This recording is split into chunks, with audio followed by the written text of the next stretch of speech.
Good evening and welcome to today's episode of Boqer School of Government. It's my pleasure to welcome each and every one of us and to the 12th episode of Boqer School of Government. My name is Chima Christian and today we are looking at a topic I'm so excited. In fact, I had been waiting to teach this class, to share this with us. This class will open up a lot of pathways for a lot of us, and that those who will encounter this class at an eventual date will also find it useful. I'll be referencing maybe one or two scriptures in the course of our discussion, but then the other times I will just be drawing out scriptural concepts without actually referring to where they are picked up from. But usually those are popular Bible quotations that everyone will know. But then if you're interested in having the exact details of where each text is lifted from, you can send a chat and I'll be happy to send you those references. Alternatively, you can take any of the things, you can put it in Google and then the Bible reference will pop up. So that's the way we operate today. We are looking at ideas, and our argument this evening is that ideas are not enough. Usually embedded in every given society, you usually find it embedded are men and women, human resources, who have the right set of ideas, the right set of executable ideas to take that society to where that society should be, or to take that community to where that community ought to go. In his infinite wisdom, God hardly puts an assemblage of men and women. He hardly brings a cluster of people without putting in them people who know what to do to get them to where they should be going, or to get them to where they are going to. So hardly will you find any society, and by saying this, a lot of people will say, oh, okay, but the modern state constructs you have now were not created by God. And I've had those arguments. People say, oh, Nigeria is an assemblage of the British, and then just like you have in France and you have in many African countries, and those arguments are there.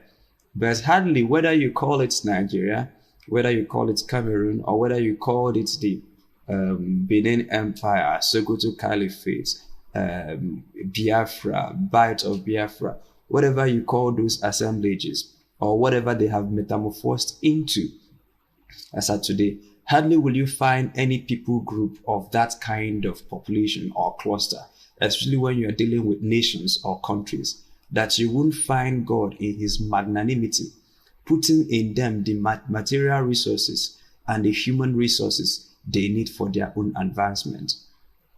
So it is God that created human beings, and he created us in our clusters. And so you have a group of these. We can be calling ourselves Nigeria, others can call themselves Cameroon, others can call themselves Sudan, yet others can pull out from Sudan and call themselves South Sudan.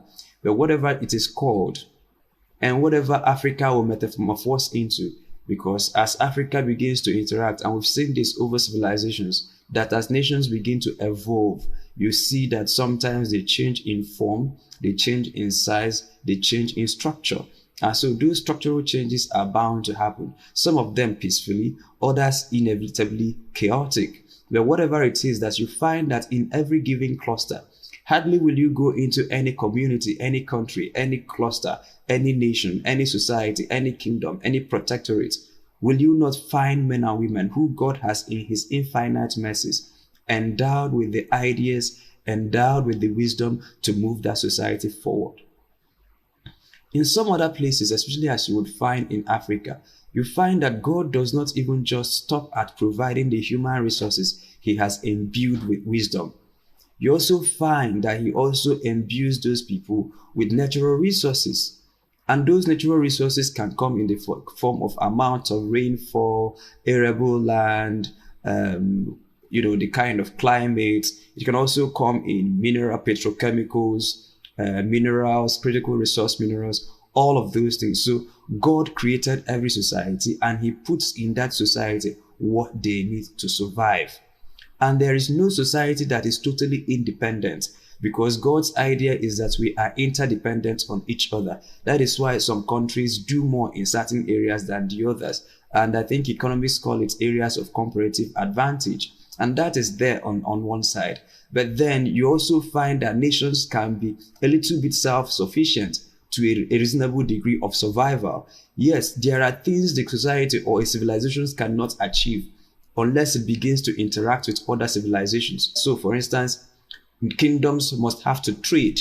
So this kingdom may be, good at this particular craft or a set of crafts or a set of skills. And then they can also have things, food production, to have food security. They also have other things to protect themselves. But then in the end, there is a limit to what that society can do as an insular society.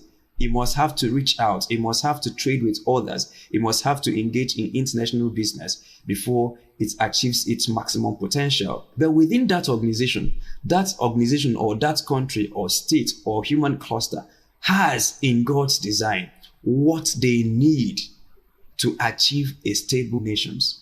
Despite this endowment of mineral resources, and Nigeria is endowed. Despite the huge endowment of human resources, and Nigeria is endowed, you also find that despite all these abundances, despite all these potentials, you find that people still live in lack. And you ask yourself, is it that there are no people in this country who have the right ideas? Is it that there are no people in this country who have the right leadership credentials? Is it that there are no visionaries in this country? Is it that there are no people who have the requisite skills and competencies to drive the nation forward? And in many of those cases, the answer is yes, they are, and they are there in abundance. And many times, is it that these people do not communicate their ideas? In some of the cases, we found that they communicate their ideas because usually some of them are usually good communicators. Usually some of them are usually good writers. Usually some of them are usually good orators. Usually some of them are usually good administrators and managers of human resources. And so you see also that not only are they there, not only do they have the ideas, but they also communicate their ideas to others. But many a times, we find that the people with these kind of credentials don't end up in government. People with these kind of ideas don't end up in positions of responsibility where they can execute their ideas. So for instance, you could see, and those who are close to me know how much I respect them for what they have achieved. But I tend to think that they have lost the battle and they lost the fight of their generation. So there is this particular person, he's a Nigerian influencer. He's always writing and commenting about Nigeria's judiciary on Twitter. Every week you will see, week in, week out, he's writing articles, but he's in the faraway country teaching at a foreign university. And then from there, he's throwing articles at Nigeria. And these are the kind of brains and materials that should populate Nigeria's Supreme Court. But because they couldn't please themselves there, the next best thing to do is to be writing and talking about it instead of doing it. And so you also find that a country like Nigeria that has people like P2B will end up having a Tinubu as the president. You also find that in many of our states, you find very articulate people, very knowledgeable people who should be running our states, but you now find drug lords, touts, who are calling the shots. You also find in our education ministries, people who are competent, who can manage it. But oftentimes you see that it's people who are laissez-faire that manage all of these things. And in that case, when you have incompetent people or when you have different, let's use a more politically correct term, when you have differently competent people, so they are competent in some other things. Perhaps they could be competent in drug business. They can be competent in thievery, if there is something like that. You must also have the technical competencies to be able to manage these issues. So you have an idea, this is where Nigeria should go. But that does not mean that you know the nitty-gritty of getting Nigeria there. So ideas are not enough. So ideas, but oftentimes you also find that those who have the ideas, in some of the cases, have the technical competencies to drive to those ideas. So one, in any given society, not everybody has ideas. Or if everybody have ideas, not everybody have the kind of ideas of using societal resources, both human and natural, to achieve the societal objective. And oftentimes you will see that these people we say that they have the right set of ideas often also have the right set of technical competencies, because ideas are not enough. So when you have an idea of how the society should look like, what the problems are and what the possible solutions are, you must also have the technical competencies. Now, number two, so we have narrowed down that in a population, not everybody have ideas. That is a given. And then within the people who have ideas, not a lot of them have developed themselves to the place where they now have the competencies, especially the technical competencies, to bring down those ideas into utterly executable projects, programs, and policies of government. And when you find the people who have ideas and they also have the technical competencies, you also find that in some cases, you don't find the right disposition of hearts. So we're painting three pictures now. One, not everybody has ideas. Two, among the people who have ideas, not all of them have developed themselves to the point where they can distill those ideas into public policies, into public programs, and into public projects. Among these people who have ideas, who have utterly executable ideas, not all of them have the heart disposition. So some of them may have ideas, they might have graduated from Harvard, they might have graduated from Kennedy, they might have had all of those things. And that does not mean that you need to have Harvard degrees or a degree at all to be able to govern well. You don't have to. But we've also seen people who have so developed themselves that they can understand policies, programs, projects, and they have good ones, but their hearts are compromised. A recent example is one of the key appointments of the incumbent administration in Nigeria. A young person, but he was fingered in an alleged, malfeasance. Whether it was deliberate or not, but the reports we saw was that it appeared that public money found its way into private accounts. And people are saying, wait a minute, but this person is brilliant. Wait a minute, but this person is young. Wait a minute, but this person possesses all the right credentials. But then, if your heart posture is wrong, then all other credentials you have will become a disadvantage. So if an eloquent person who is very eloquent and can communicate his ideas fluently, and such a person has a compromised heart, he can use his eloquence to dazzle. He can use that eloquence to bamboozle people. He can use that eloquence to deceive. But because his heart is compromised, he will not be pursuing collective good. He will be pursuing private good with his eloquence. If someone knows economics, for instance, but his heart is compromised and he's in position of responsibility, he will use his smartness, that is, instead of using it to serve the people, he will use it to serve himself. Someone is knowledgeable about any particular area of governance or any particular area of life, and they find themselves in positions of responsibility, but their heart is not towards it. They are not doing it for the right reasons. They are doing it maybe for ego, they are doing it for relevance, they are doing it for clout, they are doing it for the money, they are doing it for all other reasons. Once that heart is compromised, every other skill you have is a disadvantage. And we have dealt with this a bit in the heart of public servants. That no matter what other credentials you have, if your heart posture is not right, those things, those credentials, your ability to understand public policies. In fact, if a daft is in government, the only thing he will know is straight away stealing. And we have seen people, for instance, former governors, who you don't even need to investigate much before you see their malfeasance. There is a straight line between them drawing money straight from the government coffers into their private businesses. These people are dafts. They just steal like dafts. They don't have the mental faculty. But there are others who are so gifted that when they steal, they will steal in such a way that's when stealing has gone to Harvard. So they will award private contracts. And for instance, they can procure vehicles. And then they will pay the procurement guy, the supplier of the vehicles. And the supplier of vehicles will now go to China or Germany to buy parts or to buy those vehicles. And the person has legitimately moved his money to Germany. And then this money goes to Germany and then finds its way back to Panama. And then the money in Panama now finds its way to Swiss accounts.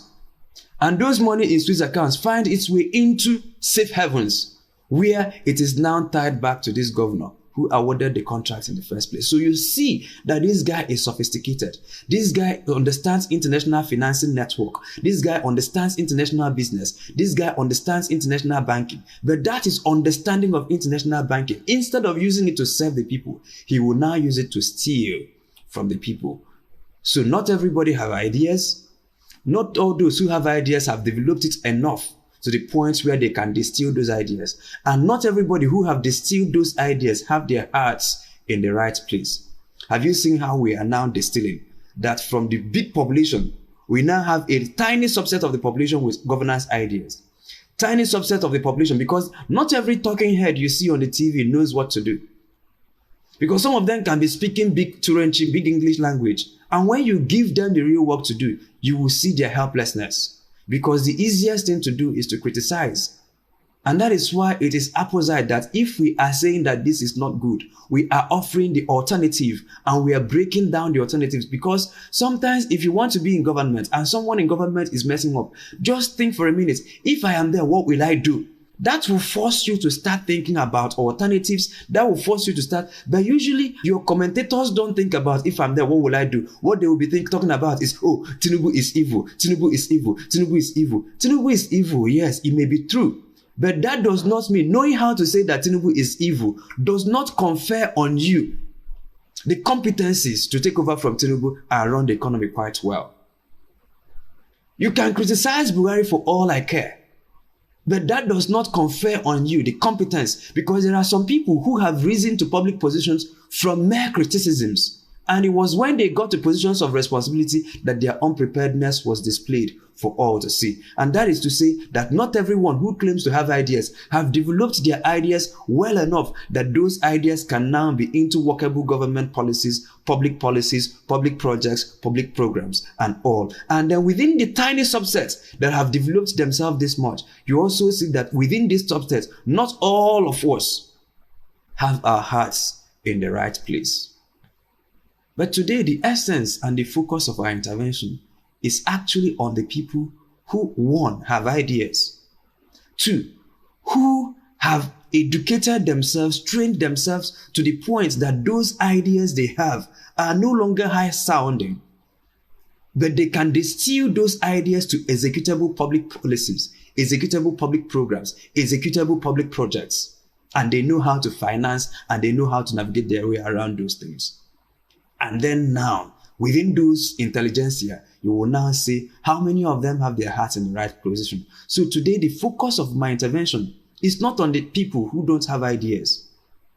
Yes, they may have ideas in other spheres of life, but how to manage a society, how to weave the society, how to use these different things you can find in society and balance it act together, how to bring the different ingredients like an artful culinary artist to bring in all the ingredients to make a very good delicacy. Not everybody have that ideas. And within those who have those, and within those who can execute it, and within those who can execute and have their hearts in the right position, that is what we are talking about. Why are these people? They are in the minority, yes. Why are they not in government? That is the essence of this class. And this is not a class where we come to listen to beautiful theories and then we go home. No. The essence of this class is that some of us have ideas, that some of the things we are learning at Boqer School of Government will equip us with the necessary empowerment to add to those ideas, because ideas are not enough.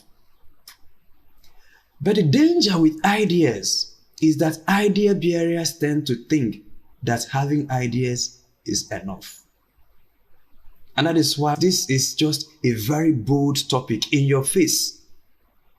Our claim is outrightly, your ideas are good, but they are not enough. Your Harvard degree is good, but they are not enough. Your good governance credentials are good, but they are not enough.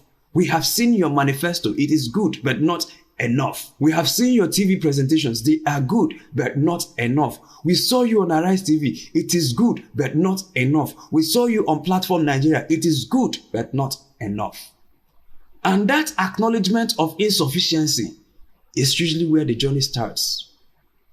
Because if you think that because you are brilliant, because you know the right things, that the people should now come to you, begging you, knee in, cap in hand, oh, come and become our president. No, that's not how it works. Because I've seen many people who have ideas, and then when people are in trouble, they are only telling you, oh, I presented myself for office, they did not vote me. Let them suffer the consequences of their actions. Am I suffering? Can't I feed my family? And we're telling them, wait, you have ideas, but there's a reason God gave you these ideas. He did not give you these ideas so that you will brag about them. Because there's no way there will be a P2B in Nigeria and a Tinubu is running their affairs. There is no way you have people like Professor Lumumba in Kenya and charlatans will be running their affairs. It is only very recently that Kenyans were now opportuned to have credible people in government. I think Kenyatta and the Ruto. Debatable though. But the point is that when you look at every given society and the kind of people you have in that given society, and you look at the people you have calling the shots, you ask yourself, wait a minute, why is this person only writing articles? Why is this person only jumping from one TV to the other? Why is this person only attending conferences?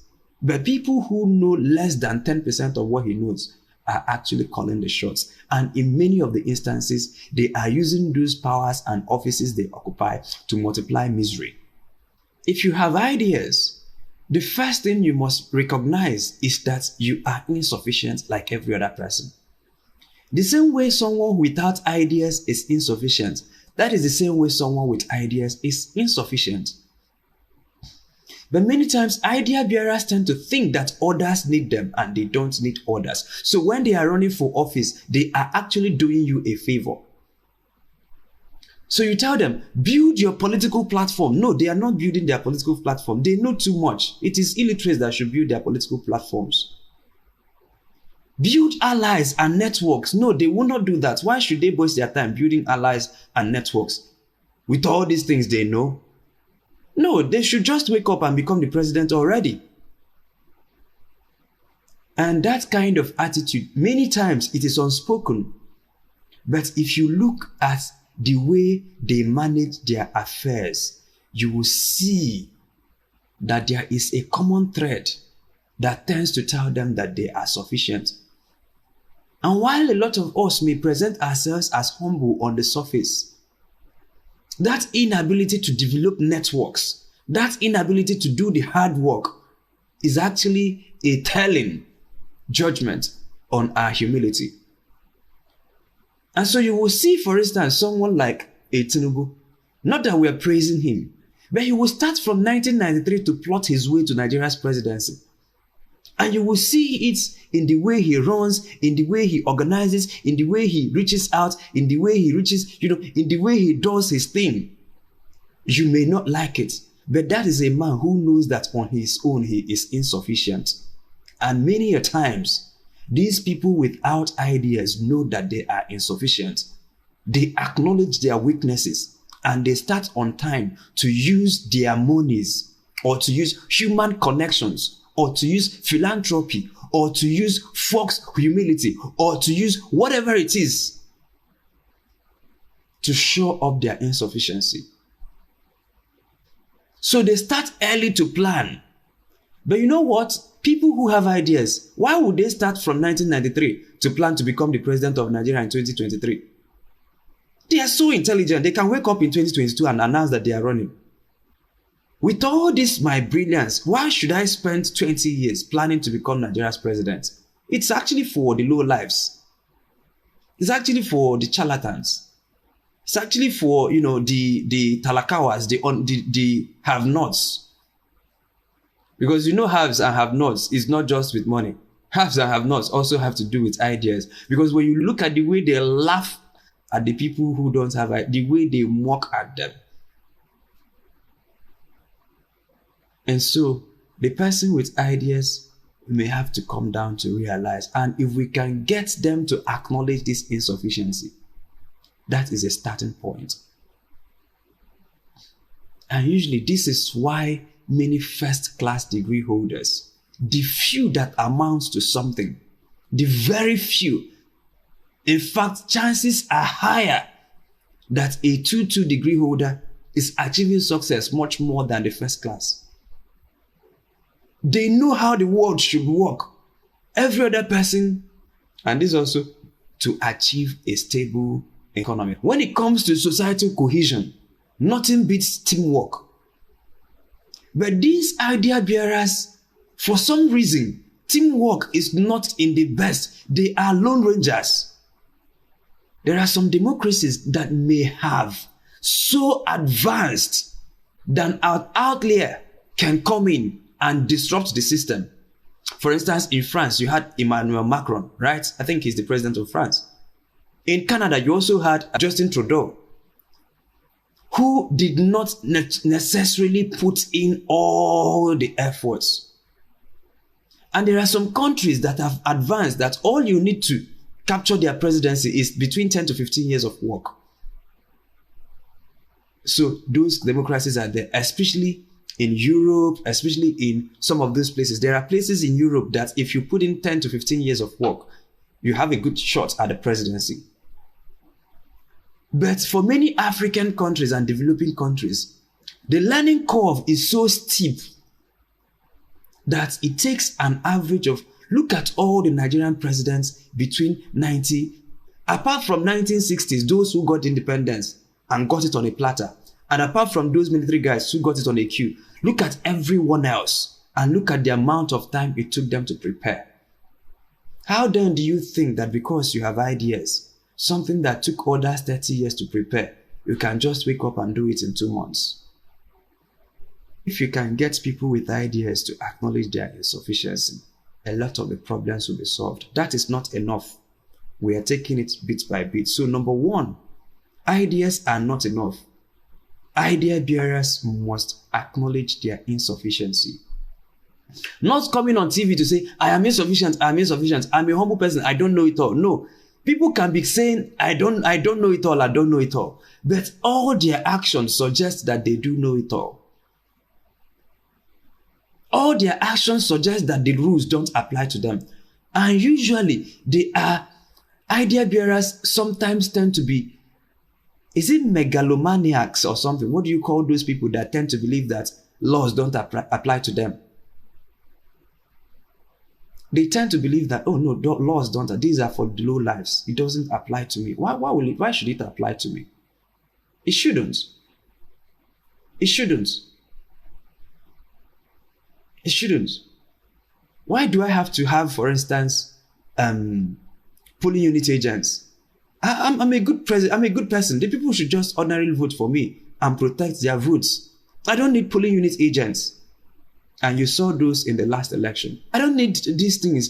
So that feeling that you are special, that feeling is actually one of the reasons or one of the telling tales of someone who is unable to acknowledge their insufficiency.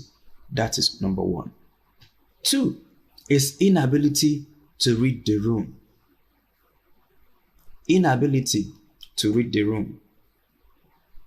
And by reading the room, I want to paint a picture so that we understand what we call democracy. If you don't understand it at a sufficiently deep level, you will make a lot of fairy tale assumptions and you could die on the basis of your wrong reading of the room. So let's use example elections as an instance. People here will know that democracy is a modern construct. Democracy is less than 300 years. In practice, at least from recorded history. But men have been setting up kingdoms for far longer than that. And so you have the Egyptian Empire, you have the Roman Empire, you have the Ottoman Empire, you had the Han Dynasty, you had You had even Egypt here. And then in Africa, you had your people don't know that Benin Republic, not Benin Republic, Benin City, Benin Kingdom, they had functional street lights as far back as the 1800s. Functional street lights. Well, you can say it is not electric powered, but they were functional. They were powered with, yes, palm oil and a lot of other things, but they were functional street lights and organized society. People didn't know the kind of advancement a lot of empires in Africa had made. And so it is not just but because we did not document our history, some of these things are easy to lose. But the point is not to glamorize the past.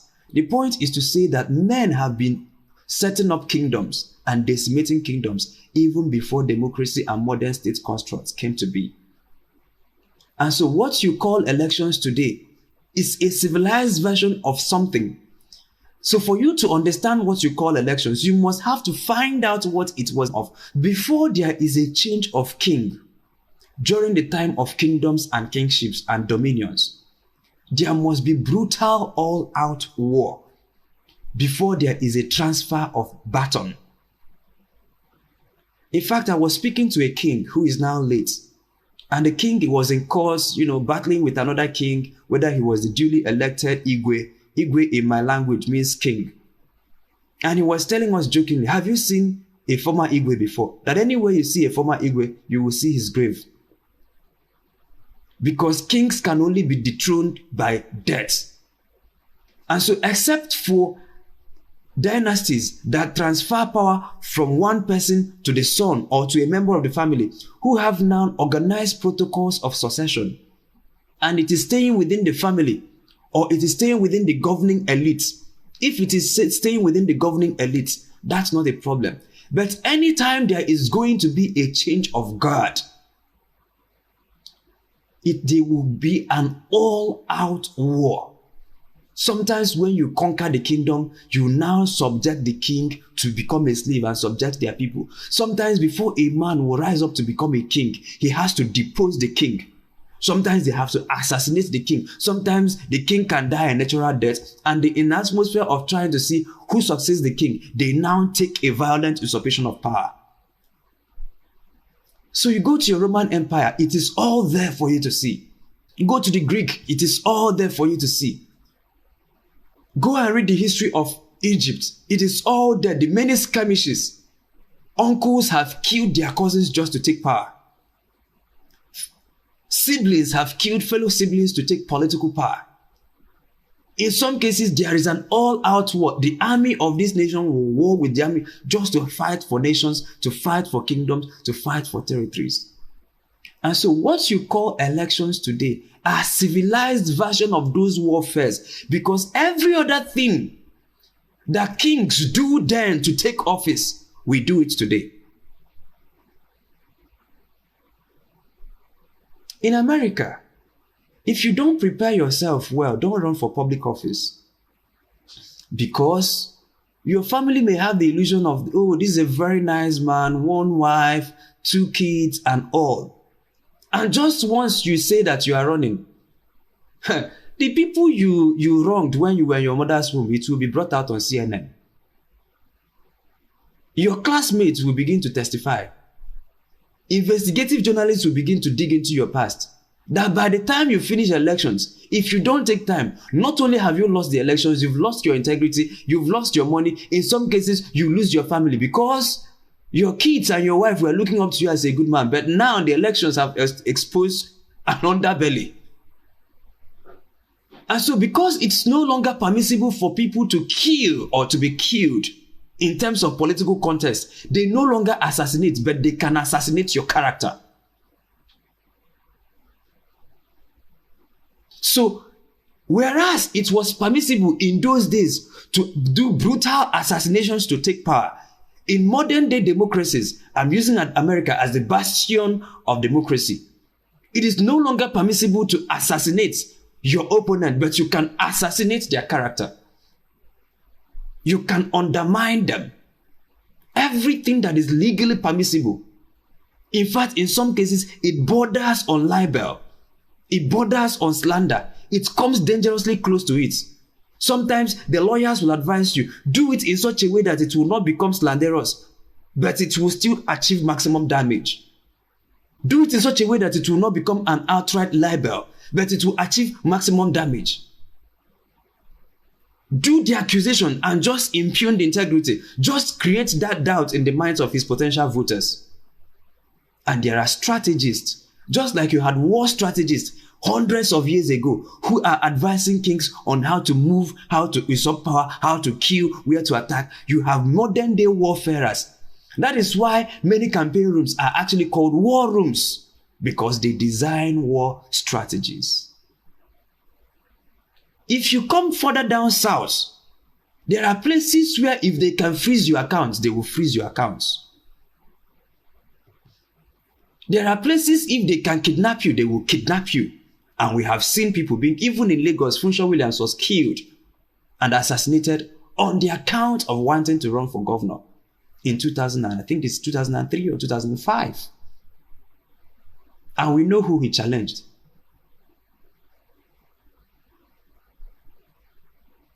If you are in a place where you can be killed, you will be killed, literally killed. If you are in a place where they cannot harm you physically, they can go spiritual on you. People have actually been promoted in offices in Nigeria, and the next day they had one funny sickness and died. That is why your politicians go, there is no manner of place they don't go for spiritual fortification. And we will come to that. If they cannot kidnap, they cannot kill, they will try to assassinate your character. But that is even for civilized societies. When they have finished all of those things and it doesn't work, they can actually snatch ballot boxes. They can shut down the beavers.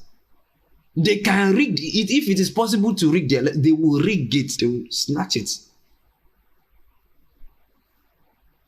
It is warfare of monumental proportions. Yes, we have made advancements. We are no longer killing people, slaughtering each other with knives because we are running for elections. But wait a minute. All your politicians, they still carry those daggers. They can choke it on your finances, they can choke it on your integrity, or they can actually choke it on your votes. If they don't succeed in the field, they can go to Supreme Court. It's not different from what you had before. So you need to know where we are coming from and where we are. And you need to appropriately read the room to understand what you are into. Because there are many people who have made assumptions. Oh, because I'm a nice man, the world will treat me nicely. Sorry, it doesn't work that way. Oh, I'm a very brilliant man. I'm a man of peace. And you just paste a few posters, grant a few Arise TV interviews, wave your hand at a few campaign rallies, and then you become the president of Nigeria. And the hyenas and the jackals will now go home in peace. That's fairy tale assumption. And a lot of people with ideas tend to have fairy tale assumptions. Fairy tale assumptions of democracy.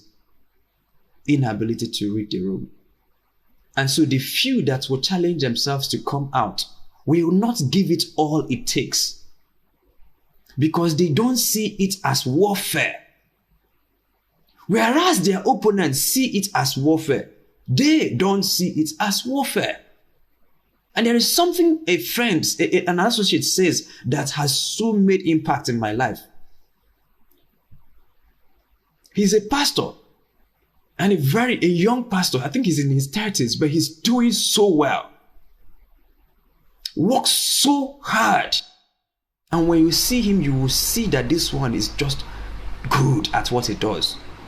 And I don't know what impressions you have of Nigerian pastors, but this is one of the best of them. I can actually endorse him any time of the day. And he says, if people who work for money work this hard, how much more those of us who work for souls? So people work for money. Why they spend time in Lagos traffic week in, week out is to make money. They can actually leave their houses by 4 a.m., come back by 11 p.m. every day. And why they are doing that is to make money, minimum wage. And those of us who are working for souls feel that we should not put in as much work. No, the cost, in fact, the reward for their labor is money. The reward for our labor is human souls. Therefore, we ought to work harder. That is the same way in politics. The people who are fighting, stealing, cheating, bribing their way to get power, you would think that they are doing it for public good. No, they are doing it so that they will get money. But those of us who have ideas, who our hearts are in the right place, are doing it because we see that people are dying and we want to protect them. We see that people are going to bed hungry and we want to feed them. We see that this is not the best the society can be and we want to help them. So our motivation is actually purer, and the end result of our actions is actually stronger than the person who is doing it for mere money. But you also see that people who are doing it for mere money tend to work harder than those of us who are doing it for impact. There is no cost they will not spare to achieve public office just to steal money. There is no cost, there is no stone they will leave unturned to achieve public office just to answer the president. No cost, none, not one. They would leave every stone, not one stone will be left unturned in their quest to achieve power, just to make money or for the fun of power. But there are those of us who want to use power for public good. We see the killings in the Middle Belt and we want to take power so that it will stop. We see the armageries and we want to take power so that it will stop. We see the kidnappings, the banditry going on, and we want to take power so that it will stop. We see a lot of our compatriots. I tell you, I interface with a lot of Nigerians in the diaspora, and there are two key people I've seen. One are people who went there and they achieved success. And once they achieve success, they will begin to grow homesick, but they cannot come because the environment is not conducive. The healthcare system is not conducive. The business climate is not conducive. They can't even train their kids here. And so whereas their heart is here at home, the system cannot contain them. So they are stuck in a foreign man's land, and they sometimes die and are buried in a foreign man's land. There are others who also did not achieve success, but they find that the shame of coming back here with polythene bag, metaphorically, will not allow them. So there are a lot of our people who are trapped in foreign land, not because they want to be there, but because the circumstances back home do not permit. So we see these things and we want to bring back our brothers home. It's actually a purer motivation than someone who just wants to answer Mr. President. It's actually a purer motivation than someone who has 10 billion, but now wants to use the office of the president to make it 100 billion. But we see that those who do it for mere money fight harder than those of us who do it for souls. Inability to read the room. Inability to see the warfare dimension of politics. And I usually say that those who know governance don't know politics, and those who know politics don't know governance. And so, Chima, what are you saying? Should we start snatching ballot boxes? No, but you should also know that snatching ballot boxes is part of the equation. So if you are not prepared to snatch, you must be prepared that your own ballot boxes will not be snatched from you.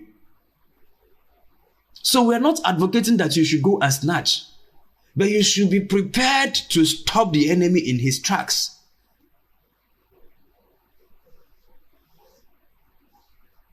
It's an all-out war. The people you are dealing with are hyenas and jackals. They are Goliaths. One fling of their knife, your head is gone. Just one fling of the equipment, your political head is gone. One. That's why you see many of these people that have ideas end up in exile.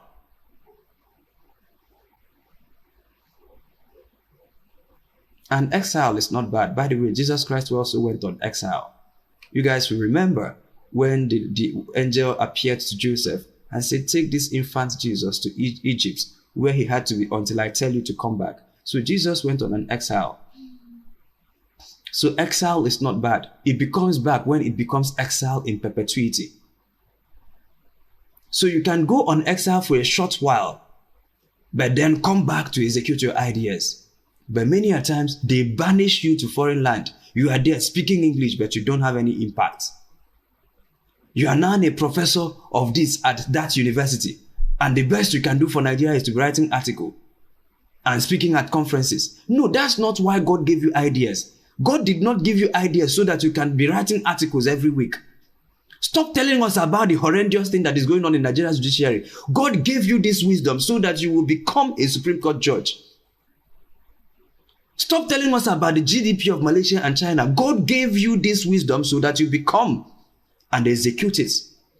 But if you don't have other things added to those ideas, your ideas will die with you. And we have seen a lot of brilliant people who died with their ideas. Ideas are not enough. Ideas are not enough. There is a warfare dimension to every societal cohesion. And this is what idea bearers tend to overlook. And there is this argument I hear, and some of you guys may have that argument, may have had that thing. But I want to tell you that it's actually propaganda. So for instance, after the elections of 2023, and even many people say it today, or let's say after the Supreme Court judgment, and young people had the opportunity, of course with leadership, if the leadership had told us to act, or anyway, let us not blame whether it was the leadership or whether it was young people that did not act. But whatever happened, both the leadership and the young people, we made mistakes and we did not pay the price to protect the mandate we freely gave. And so there are some people who are justifying that erroneous decision. In my judgment, that was a poor judgment. And people are saying, oh no, my aspiration is not worth the blood of any Nigerian. That is the hideous fallacy. In fact, if that is the only thing we achieve today, it's enough for me. My aspiration is not worth the blood of any. That's a total lie. And I'll prove it to you. All the people that have been kidnapped, killed, shot, maimed, imprisoned, disappeared on the account of their activism, carry all of them from 1960 to this period. The Delegi Waso, all the Kensaro Waso, all of them, including the people that were killed in Eva Valley in Enugu during the answers, including the people who were massacred at Lekki Toll Gate, put all their numbers together. It is not up to the number of Nigerians who die weekly on the account of malaria. Anti-malarials now in Nigeria is 3,250, beyond the effective reach, effectively beyond the reach of many Nigerians. Usually Nigerians, we don't go to hospitals. You know this. Everybody is a medical doctor in Nigeria because of the way the system works. So once you begin to have symptoms, you already know what it is. You go to the pharmacy, you go to the chemist, you go to the patent medicine drug dealer and tell them, doc, just mix the drugs for me. And everybody here, apart from a few, have prescribed drugs for themselves in the last 1 year. We do that. And so before now, there are families, once they are sick, 200 naira, 300 naira, 500 naira, can sort themselves out. I tell you today, I travel around. We know people who are dying. They know it is malaria, but they don't have anti-malarials. And people are dying weekly on the account of malaria. Yet the person who should have taken public, stop people from dying from malaria, is saying my aspiration is not the blood of innocent Nigerians. Okay, there was this thing that trended, is it 1 or 2 months ago, where they were talking about the number of young Nigerians in prison. Nigerians who wanted to emigrate to a foreign country, and they found out that immigrating from a neighboring African country is cheaper and faster and better than immigrating from Nigeria. And that became a migration route. And what did the governments of the people they were immigrating to do? They started clamping them down. There's an arrangement between Italy and Libya to stop migrants from crossing. So some of these countries pay Libya to detain prisoners. Many of those prisoners are Nigerians. Some of the foreign countries where your people run to, They are now in partnerships with those transit countries to detain those people at transit countries, and they are paying the cost of detention. So effectively, instead of allowing them to emigrate to their countries, they now come to those transit countries and detain. So a lot of Nigerians are being detained in prisons in many African countries. Some of them have actually been killed on the account of wanting to run away. And there is someone who can seize power and make sure that that thing that is pursuing us to run away, that we do away with it. But because we say, oh no, 100 people will die. And I tell you for free now, between the time this man ascended office and now, how many people have been kidnapped? How many people have been killed? How many people have been terrorized? How many people are just slumping and dying on the account of preventable illnesses? I don't want to talk about what is going on in the core north.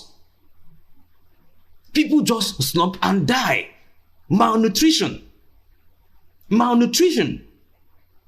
Go to Katsina and hear the stories. And so I am telling you that all the people oppressive governments have killed between 1960 and now, it's not in any way near the number of people that have been killed in the hands of bad governance in any given week in Nigeria. Even in this 21st century, trucks still fall off Ojuelegba Bridge, trucks still fall off Lagos Bridge and kill citizens. If you calculate the number of citizens who have died on the account of trucks falling out of Lagos, it is much more than the number of people that were killed in the Lekki Toll Gate massacre. But you see, people tend to think, oh, dying by the hands of bullets is actually better that a truck falls on me than a government bullet killing me. It's actually better that I am kidnapped, at least I know that they are terrorists, than coming out to protest. It's actually better. I can tell you for free, many young Nigerians are now committing suicide, and you will see a spike in suicide. Let's go between May and June this year, you will see a spike in suicide. And in any given year, people who commit suicide, yeah, there are things that lead to depression, but a lot of times Nigerians are very resilient. That many a times the suicide you see in Nigeria is different from the suicide you see in the West. Suicide you see in the West can come from meaningless, their life having no meaning. Suicide in Nigeria can also come from that, but majority of them come from stress, pressure. That can be. The last lady that committed suicide, the note she left in a bank was this pressure to meet up with the demands of her workplace. And she could have quitted, but quitting to what? Quitting to joblessness and possibly has dependents. The president that told us that his aspiration is not worth the blood of Nigerians. Go and look at how many Nigerians that were killed in the last 8 years. In the 8 years of Buhari administration, go and look at the number of Nigerians that were killed. Look at the number of people that were killed in the 8 years of that administration. And look at possibly the number of people who may have died if we said no. The wishes of the people must be respected. Look at the number of people in Nigeria who are now going to bed on an empty stomach. Look at the number of Nigerians who are sleeping in IDP camps. And when we say IDP camps, it is not a proper IDP camp set up and managed by the government or by NGOs. It is actually classrooms. Classrooms. Imagine any public primary school or a public secondary school. When you hear that communities have been sacked, they move into classrooms and they sleep on bare floor with wrapper and cartons. In fact, carton is an expensive commodity. They sleep with wrapper and cartons on the bare floor without access to health, whatever, nothing. And in the morning, they had to vacate because school children will come there to use the classes in the morning. And so they have to vacate the classrooms and maybe stay in the field, stay in the farm, stay under the tree, waiting for the school children to finish their schooling so that they can come back to sleep. This is what you call IDP camps. And a lot of Nigerians are in IDP camps. In Cameroon alone, you have 126,000 Nigerians who sought refugee, who are in a United Nations managed refugee camp or camps scattered across Cameroon. We don't have the numbers in Niger. We don't have the numbers in Chad. We don't have the numbers. But even IDPs now, the numbers of IDPs in Nigeria is not clearly known.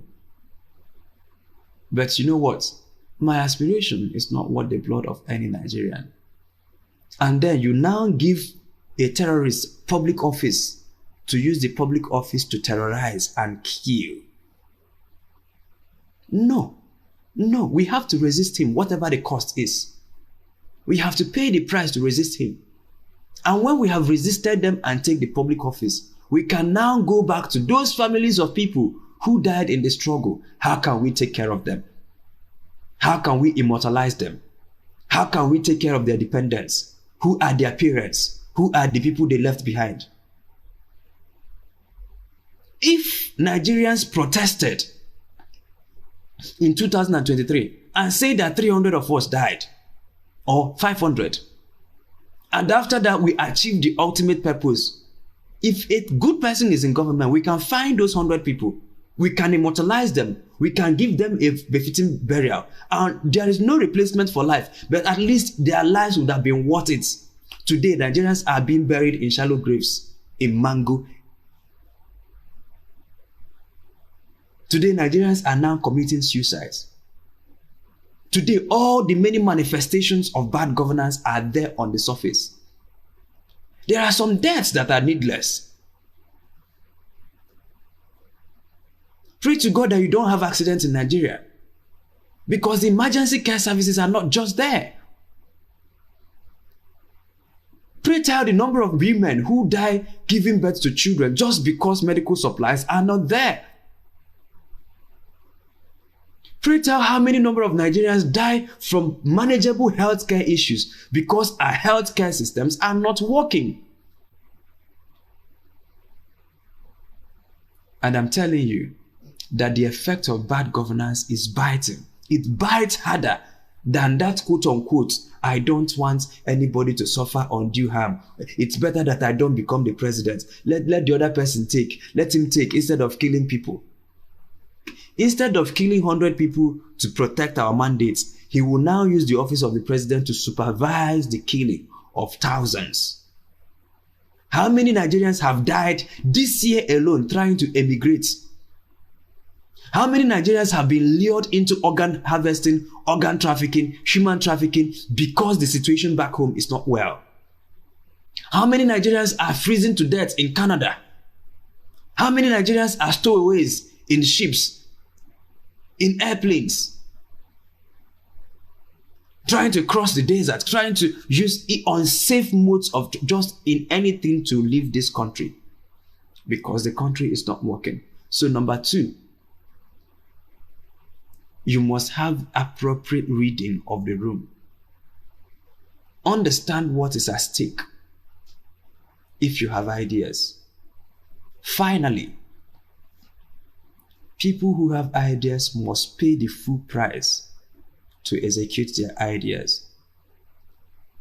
I was an impressionable young boy when I attended a conference, and the person who was speaking was Mr. Cosmas Madoka Koscharis. And he said to us, very impressionable young secondary school students, that life is like a shopping mall.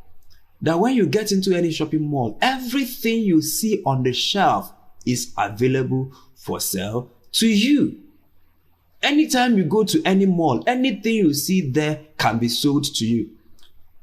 Maybe there are special areas that are controlled, especially if you want to buy drugs, but every other thing you see in the mall are for sale to you. Of course, except for underage people. But once you've crossed the universal suffrage age, everything you see in the mall. So if you go to any mall, anything you see there, but usually there is a price tag. And it is you that will advise yourself, this one is beyond my reach, or let me not get this today. Governorship has a price tag. Presidency has a price tag. Political power has a price tag.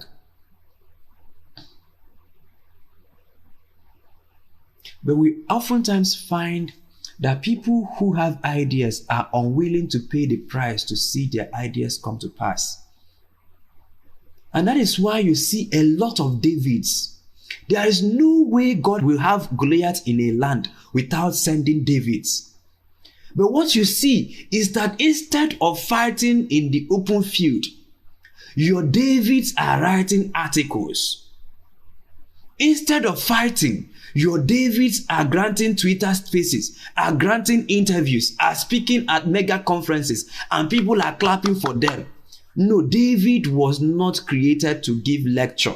David was created to fight. But because David knows that fighting connotes an attendant risk, because if you don't kill, you will get killed, metaphorically. And so because of all of these risks, David prefers the easy route of, let me just be granting this newspaper interview. Let me just be going on Arise TV once in a while. Once my popularity is about coming down, I'll go to Twitter spaces and set Twitter on fire, and everybody will retweet it aggressively. And then in the next election, I will still win, and they will snatch it from me, and we will come back and cry, and then the journey continues. We must be willing. That also brings us to the role of Christians, because this is a school of government where we're training Christians. So you see a lot of Christians, I think this will be the last point, who are praying in ignorance. And all their prayers is, God, kill the president, kill the governor, kill the president, kill the governor, kill this person, kill that person. That's their prayers. It is true that God wants to deal with Goliath, but he is looking for David. But you see what? The Davids are hiding somewhere, doing 40 days and 40 nights fasting and prayers. And after fasting and praying, they will peep, and Goliath is still alive. They will go back and declare 100 days. After they finish 100 days fasting and praying, they will peep, and Goliath is still alive. They will now declare 200 days. And after a while, they will ultimately give up. This Goliath is too much. It's actually impossible.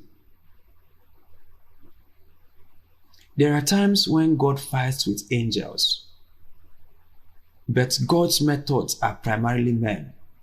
God's method is men. God's method is men. God's method is men. Even Jerusalem, David had to fight the giants to take the city. Yes, he is fighting with the might of his Lord, because when he approached Goliath, he says, you come to me in the name of your God, because there is always a spiritual dimension to every warfare. Because Goliath, yes, he is a strong man in the physical, but there is a spiritual being behind it. And David sized him up appropriately and said to him, you come to me in the name of your God, but I also come to you in the name of my God. But you know what our Davids are doing in Nigeria? They will hide somewhere, and they are looking for God to send angels. So God can choose to fight with angels, but in many of the instances, usually when God fights with angels, it is the last resort. It means that there is no longer any man. But once there are men like Joshua, like Samson, like Jephthah, like Gideon, like Deborah, once there are men, God's method are men, including our Lord Jesus Christ. Our Lord Jesus Christ would have stayed in heaven by the Nigerian way and stayed in heaven to establish his kingdom on earth. But no, he had to come down physically. And when he came down physically, he did not appoint angels. He appointed human beings to carry out the gospel to the ends of the earth. And these human beings met stiff opposition. Some of them were killed on the account of what they believed in. They were not looking for angels to preach. They went actually to preach in hostile cities. They were stoned, they were beaten, they were imprisoned. They faced a lot of risks. You have people in Nigeria, they know they have governance ideas, but they are afraid of being stoned. They know they have governance ideas, but they are afraid of being imprisoned. They know they have governance ideas, but they are afraid. No, they don't want to pay the price. They just want to sit in their houses, and God will send battalions of angels and now go and snatch power and then make them presidents. That's not how God made David. Yes, God anointed David. But there's a place in your scripture where they say that David could not become king because he did not have men. You see the second point we made, alliances. Very important. This man was anointed around the age of 13 or 17, according to Bible historians. He did not have to become a king until 30. Between the time of his anointing and actually becoming king, there were a lot of warfare. And Goliath is the least of his battles. There were a lot of other giants that he slew. In fact, the fight to take Jerusalem was a brutal fight. Despite all that King Saul did not take Jerusalem. It was David that took Jerusalem and established his kingdom there. There is a warfare to this. There is a warfare to this. And it is because of our unpreparedness that we get afraid of these issues. Whatever issue you are solving, it might not be running for public office. Your area of calling might be in the business sector. But wait a minute, that place you are coming to occupy, people are already there. And they will not say, oh no, well, Haruna is a good person, he's coming, so let us quietly move away. No, Haruna has to contend. It might be in the civil society space. It might be that there are civil society consortiums that have connived, that have organized themselves into a consortium to keep getting donor funds, but without making any impact. And they know how to write the proposals. They have all the right network. They know how to manipulate evidences. But they are the ones who are always cornering all the donor funds. And that is the area of calling. You must fight to snatch away funding from them. And it will be an all-out fight. Yes, you have to fight with the might of God, but you will do the fight. Some cases he can choose to tell you, go there, stay one place, let me fight for you. Other places he will tell you, if you trust me, go and fight. And going out there to fight is your sign of trust. If you say that you have faith in me, David, go and confront Goliath. But you know what? David can be claiming that he has faith in God, but he will not go to confront his Goliath. It might be in the business world, but you see that there are men who are dominating that area, and they will not go down without a fight. It might be in the civil service. It might be whatever. There are diverse areas of callings. And regardless of what area it is, you must see the giants, you must see the Jebusites, you must see the Anakims, you must see the Perizzites, you must see the giants. And some of these giants, the Lord will slay them for you. Other ones, he will empower you to slay them. And that is the essence of preparation. That people who have ideas must subject themselves to series of preparation. Yes, you now have ideas, praise God. But you have to prepare to contend. You have to be trained. Your hands have to be trained. Your fingers have to be trained for battle. You need to know how to kill the lion. You need to know how to kill the bear. And it is not when you kill lion, you now go and paste posters, Lion Slayer Nigeria Limited. No, because sometimes you can kill the lion and the Lord can tell you, don't publish it. You can kill the bear and the Lord can tell you, don't publish it. And then he can now choose to bring out Goliath. You will not even be the one that will publish, the deed will publish itself. But your hands have to be trained for war. And so those of us who have received governance ideas, who know all the right things, who when you look at the TV, you know what the ministers should be doing, that you know what they should be doing is a sign that you are actually called in that regard. Not the only sign, but one of the signs. Because there are people who genuinely don't know. And we don't blame them because maybe they don't know. But if you know to the intricate details of what should be done to solve a particular problem, that is one of the signs that you are called to solve a problem. And in many of the cases, the Lord can of course choose to call you to pray about it. He can also choose to call you to pray, but after you have prayed, act on it.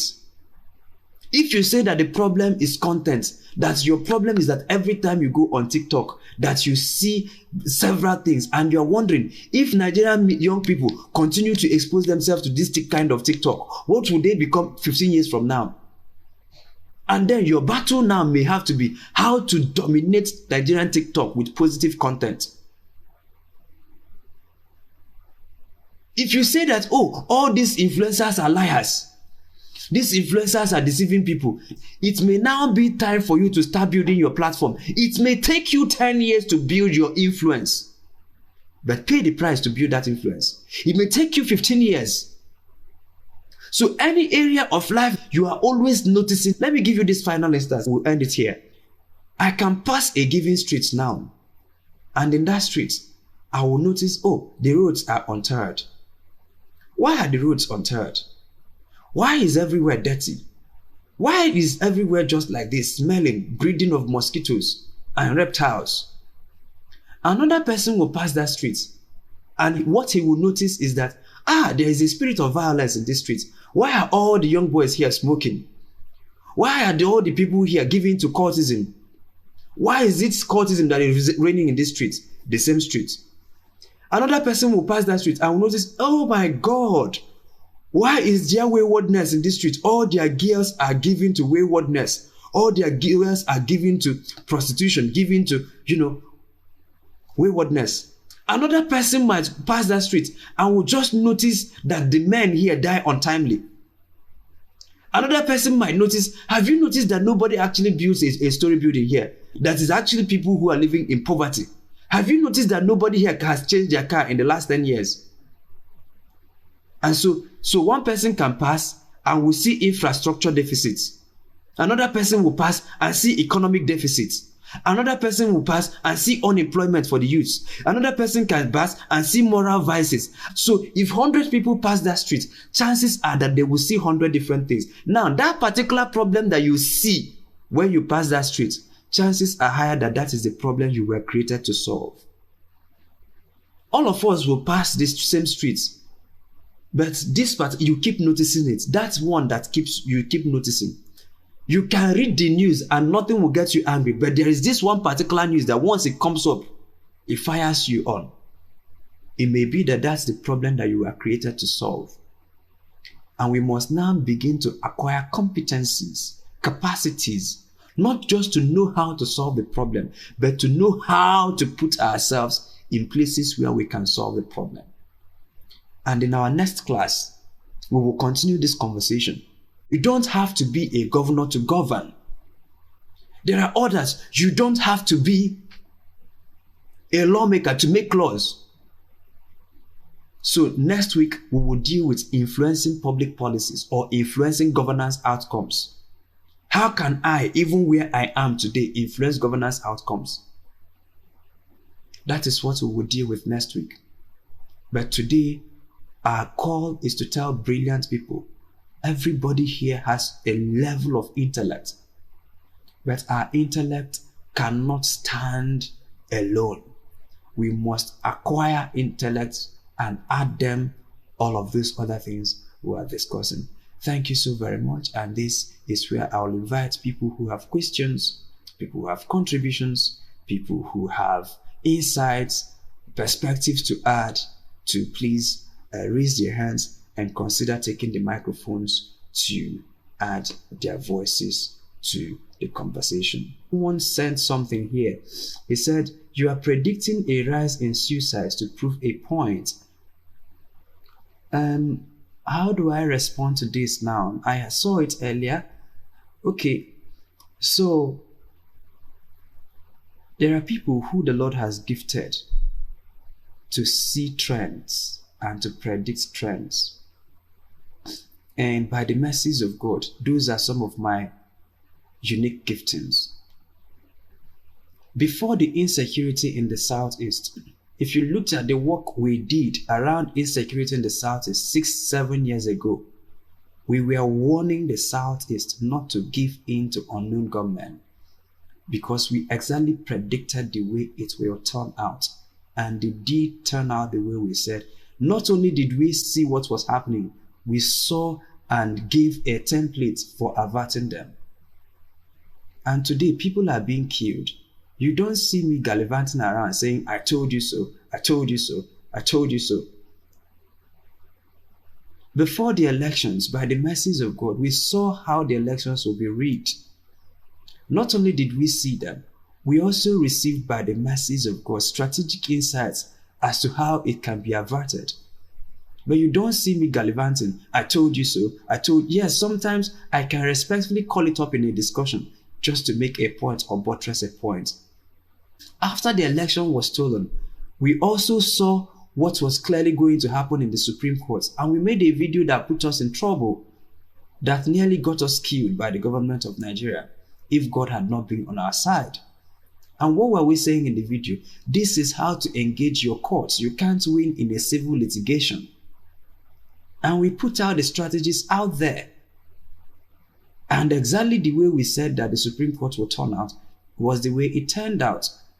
And this is not just to, I'm saying, on the issue in Middle Belt, we are working and we are telling the stakeholders, this is what is going to happen.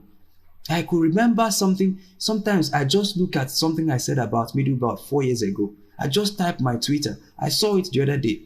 In fact, in one of the things, I said that Middle Belt will first respond in ballots in 2023, and their voices will not be heard, might even be suppressed.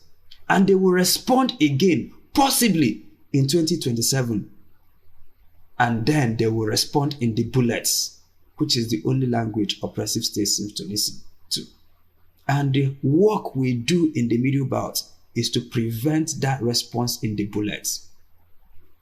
And because we have seen clearly that if people get to the point where they start responding in the bullets will be flying from two sides. The militias, the ethnic militias, who you have set up to fight the Fulanis, will start kidnapping, terrorizing their own people on one hand. And on the other hand, the Fulanis will also be kidnapping, just like you have it in the Southeast today. The unknown gun people said that they were here to read Fulani, but there are some terrorists among people, terrorizing people, beheading police officers, shutting down people, terrorizing people, enforcing mindless sit-at-homes. And then even within that framework, fifth columnists that can be sponsored by your enemies can also come in because you have created a heaven for them. So third parties who are, there is the local militias or the local terrorists. There is the foreign component of the terrorist. And then there is the people who you say that you're fighting. And so all of these things can get badly so quickly that you don't even know who is who. So for any Southeasterner, whether he died in the hands of Fulani herdsmen, or died in the hands of unknown gunmen, or died in the hands of the soldiers of the Nigerian states, death is still death. And so anyone who the Fulani herdsmen misses, unknown gunmen will get. The people who unknown gunmen will get. We have seen what is about to happen to Middle, and we've seen it clearly. And we are talking about it. And we're not saying it to dance on the graves of victims. We're saying it in a bid to avert it. And so when we say that we have also seen the potential, the possible rise in suicides in Nigeria, we've seen it clearly happened. And this we saw as far back as 1 year ago. And people who were reading me 1 year ago will remember when I kept writing that the night will yet get darker, the night will yet get darker, the night will yet get darker, the night will yet get darker. Yet Africa's morning will come. We have seen things by insights, and we're talking about them. And so when we say things that are going to happen or might likely happen in the future, it is not to gallivant or to dance on the graves of the victim. We mourn each and every one of these things, and we communicate it with every modicum of seriousness. That if I know how to avert suicide within, especially the younger demographic, I will take it up. But already we are working on 5 core public policy issues: insecurity in the Middle Belt, electoral reform, regional advancement of the Southeast, credible census Nigeria, and mobilizing broad citizen participation in democratic process. These are 5 key public policy things we are working on in Nigeria today. And within these 5 key issues, we have broken them down to actionable things we are doing and key goals we want to achieve, key public policy goals we want to achieve. So it's taking a lot. And we have added that to also doing what we're doing at Boqer School, and also added that to managing my private businesses from where I derive the resources to do the work we're doing. So it's already a lot by a stretch. And so if I have the resources, I will accommodate trying to take up this issue of suicide. But I'm praying and hoping that there are a lot of Nigerians who will take up these things, either in terms of offering people counseling, whether they are offering the counseling on Twitter spaces, on public spaces, on rooms, on WhatsApp groups, I don't know. But people should take it. We have seen what is about to happen. Without intervention, let's end it here. The night is already dark, and it can get a little worse, but it will eventually get better. So what I'm saying is not to dance on the graves of victims. The person who asked that question, I made that point demonstrate that people can decide to take their lives, but they will not decide to participate in demanding that those issues that brought them to the point where suicide now looks like an option should not have been. If Peter Obi is the president today, believe me, the people who are contemplating suicide now will not be contemplating. Not that everything will be all right, but at least the president will be inspiring hope. The president will be inspiring hope. But what you see here is hopelessness. And when you have hopelessness, and so how did we even arrive at this? When you have hopelessness in the land, and hopelessness is mixed with economic situations that you can't see how you can get out of it. There is no logical end to it. And once people cannot see a logical end to their situation, and they give in to hopelessness, what is the next best thing they do? What is the next best thing they do? Except if people take up counseling. That's also what we are doing here, offering people hope. Don't give up. It is only for a period of time. By the way, there is no guarantee that this president must finish his tenure. Nigerians can wake up any day to take back their country. Nigerians can wake up any day. And so we're telling people, we survived Buhari, we can survive this man. And that's what we are giving people, hope. You can still take back your country. The young people who have given up hope, who have said they will never vote again in life, the many of them who have come across me, I've been able to convince some of them to believe that they can still make an impact. That's hope. When people believe that they can still make an impact, they can still change their situation. It might not be today. And this is not false hope of it will be well. No, this is hope based on empirical facts that if we keep engaging the system, we will make a dent. If not now, but giving people that resilience, that's what we are giving. So when we call up these issues, we're not calling up those issues to mock or to prove a point. We're calling up those issues to support a point or a claim that has been made. And I think that this is where we'll come to the end of the class. Thank you, each and every one of us. I'm looking forward to having much more interactions with us in the future by the mercies of God. Enjoy your night.